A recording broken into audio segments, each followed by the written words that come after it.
everybody. Welcome to a new little segment we're trying to do here called Me and Ewe. So we just talk about topics and discuss things while drinking our Starbucks. And we did a little bit of a stream of consciousness thing, which we're probably going to delete and not use at all, because we couldn't find quite one thing we wanted to talk about.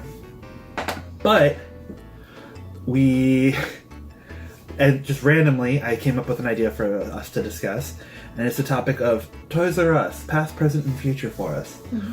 So, Don't mind me. Turn off your phone. It's Michael's. They're sending me coupons. So, would you consider yourself to have been a Toys R Us kid when you were growing up? No. I was. You were. Well, you also lived near one. True. Very true. Very true. You know, where I grew up. Yes, I grew up in Milwaukee. I lived right next to the Pettit Center, if you know where that is. Isn't there one by South? There used to be one by Southridge, I thought. One by Southridge, one in Brookfield, places like that. You were. It was still a reasonable drive. It was just still an out of the way drive. Yeah. And my mom, being as crafty as she was, I didn't have a lot of new toys like that, like up and coming thing. I had a Tickle Me Elmo when I was very little. That was fun. I think I got it as a gift. But my main set of toys were Rusty Needles. Rusty Needles. From the free clinic. Razor blades. Were handmade. My mom and I would sew together, or my entire collection of Barbie dolls were actually handed down from a friend of the family, where they were hers from the 70s. So they were all vintage Barbies. They didn't have all that pink plastic shit. It was actual furniture, and their dresses were orange and had flowers. They were all hippies, and there was a hippie van camper thing, and it was cool. This is why you are the way you are. This is the way. And then there was me. My parents took me in the car. Well, I vividly remember two different specific things from my childhood of Toys R Us. One was for, I think it was around my birthday, I want to say, when it came out. Because I was like the first gen Power Ranger thing, where I was like 5 when it came out. Mm-hmm. So I still vividly remember waiting in line at the old Toys R Us that was the one in Brookfield out here. Waiting in line with my mom, my dad, and my aunt. And I kept getting passed off to each of the different people that we were with as a secondary person to be able to get the full-size posable Power Ranger figures, like the 12-inch ones that had fully articulated grips and hands and everything, and you could only have... You have to go through separate lines to get one of each, and then what they were doing is they then went back through to get 3 villain things. So it's like I had Goldar, Sphinx, and later I think I had Rita Repulsa, but I think we lost that or something. And then later I got Ivan Ooze when the movie came out. But I vividly remember that, and then I also remember realizing later. This is kind of, I think, the year I realized Santa didn't exist. I mean, exists. If you think he's real, you probably shouldn't be watching us. But I remember sitting in the back of our van at really late at night. I was woken up because they didn't want to leave me at home, and they didn't want to go by themselves, but they had to go to the one on the north side of Milwaukee. Oh.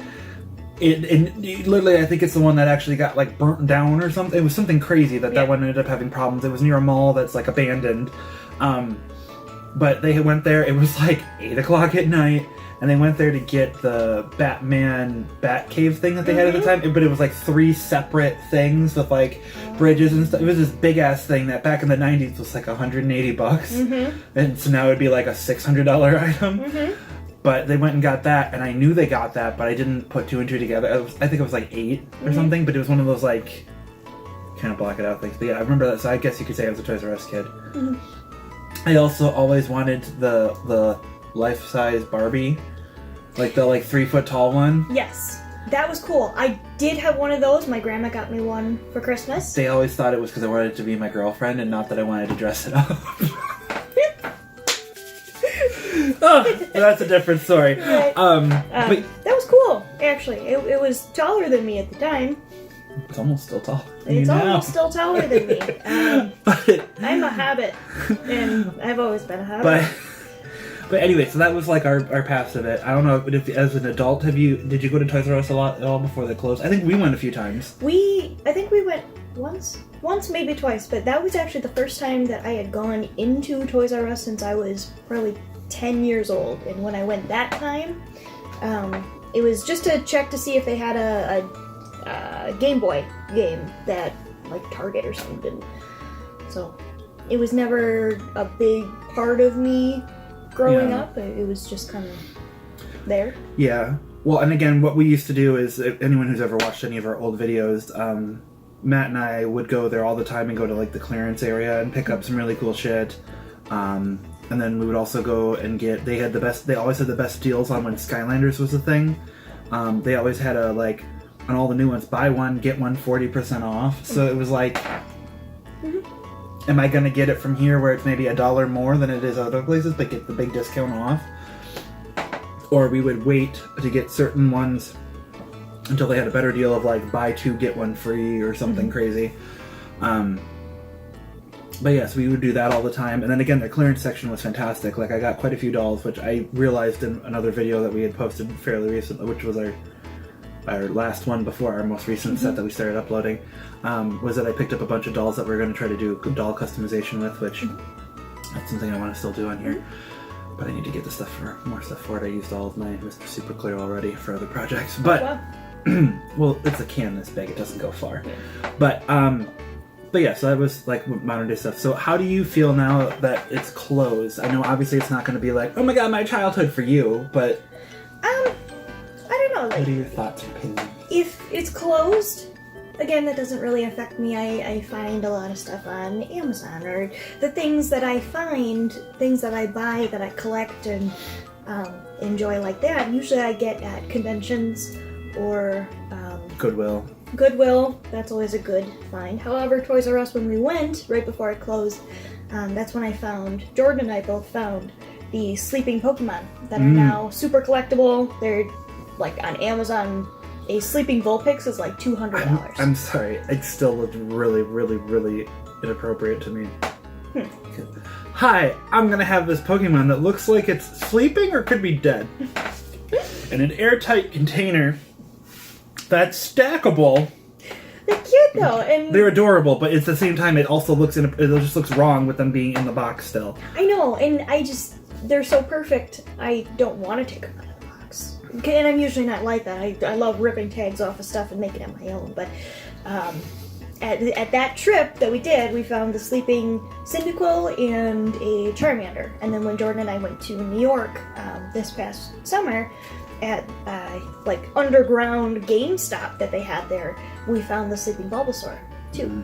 So it's a collection that's been started by Toys R Us. How do you feel about the fact that they closed without giving any of their people like severance pay or anything? But yet the CEO got like $15 million as like a severance package or something crazy.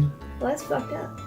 Yeah, because there were employees that were planning on like retiring because they were some of the ones that like started working there in the 70s and 80s and were getting ready to retire, and it's like because it may have been one of their first jobs out of high school, and they're now they're screwed because it was like what do you do? So I feel really bad for them. It sucks that the store's gone, but it sucks even more that for those people that all happened. But now and again, just now we'll go to the future section here, but now they're reopening under the different moniker of Jeffrey's Toy Box, and they're going to be taking a lot of the old locations back over. Now, I don't know if this is fully true, because one of the things that I heard one of the last times I went before ours fully closed was that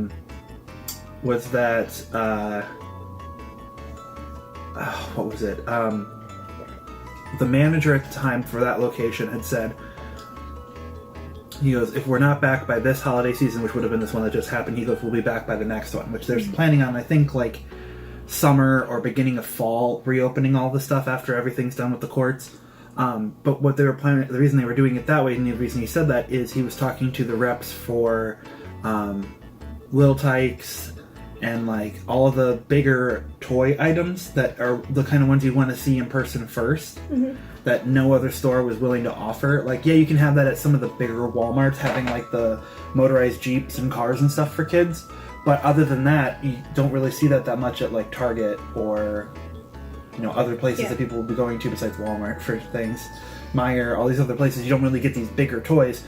So because of that, what he was saying is it sounded like the reps from those companies were saying that those CEOs were all going to go in like a third, because there was 3 major ones, were all going to go in together on it and reopen it. And I think the reason it took so long for them to do it instead of just automatically taking it over right away before it closed was the fact that, well, for one, from a business standpoint, it would have been it's cheaper to buy it after it's been basically like foreclosed on. Right.